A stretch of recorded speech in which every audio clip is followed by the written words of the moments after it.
Hi, I'm Mike Janung. When I got into this ministry back in 2000, I first started a support group for men. This was 5 years before I wrote my first book.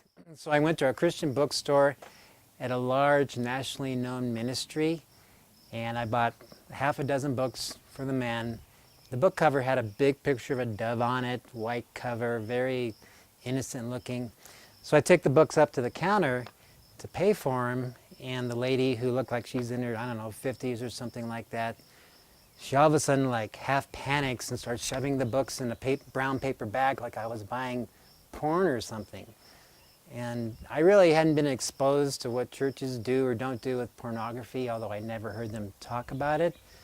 So I thought, what is wrong with you? What are you so afraid of a book with a dove on it that says freedom from sex addiction on it? What's freaking you out? And then as the years went by, I kept hearing the same thing over and over again. Our pastor never talks about pornography. He doesn't talk about sex. We don't know what to do with this sin we're stuck in bondage in. Our marriage is hurting, and nobody's giving us any answers. One example is several years ago, I was talking to a guy who was going to I think it was a Reformed church, and he was all excited. It was a new church, and he loved their theology and their doctrine. And then I said, so do you ever talk about pornography? And he says, oh no, we never talk about that. So I'm just like, what is wrong with us? We go into all our Greek and Hebrew and theology and doctrine, but we won't talk about sex. I mean, just listen to these few verses from God's Word. Proverbs 5:19, let your fountain be blessed, and rejoice in the wife of your youth. As a loving hind and a graceful doe, let her breast satisfy you at all times.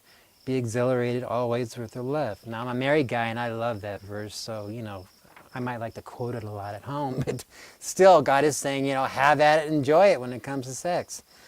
Then there's that weird deal with Onan, who, in God's Word it says he spilled his semen on the ground while he was having sex. And when I read that, I think, TMI, Lord, I really need to see that image in my head.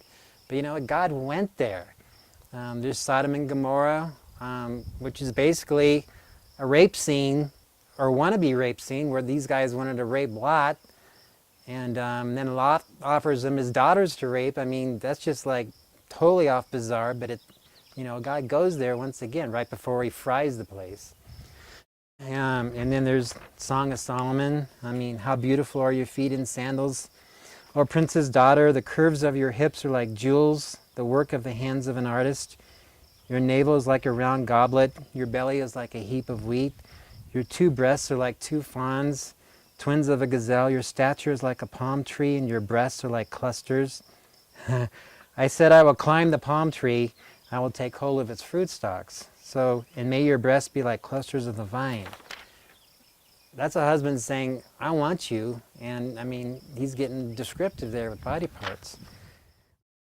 So, why is it when we go to the grocery store and we get bombarded with images like the Sports Illustrated or the Cosmo magazine covers or these other trashy covers, and they got women wearing strings on them, and we get bombarded with this every single day, that we can't go to church, the one place we should be able to talk about sex openly, and everybody's all freaked out about it? That's just totally wrong. When you look at the book of Revelations, Jesus busted 2 churches because they wouldn't deal with sexual sin in their midst.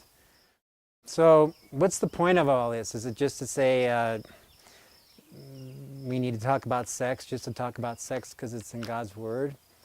God says, you shall be holy because I am holy, so obviously there is that issue, that angle with the sin.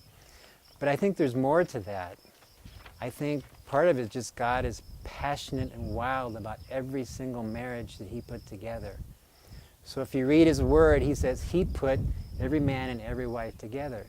And the emails that we receive every single day are usually 95% from hurting wives or shamed and broken husbands who are crying out for help and saying, what do I do? They're on the verge of divorce sometimes. They're confused. They've been giving wrong answers. So there's a lot of hurting people out there that are dying for answers. So when we do this whole thing about being Chicken Little, about talking about sex, basically we're keeping people in bondage. But and more than that, I mean, God is bananas about your marriage. Hebrews 13:4, marriage is to be held in honor among all, and the marriage bed is to be undefiled. For fornicators and adulterers, God will judge. A lot of people quote the Malachi 3 or 4 verse about, God hates divorce. But if he hates divorce, then he's passionate about marriage.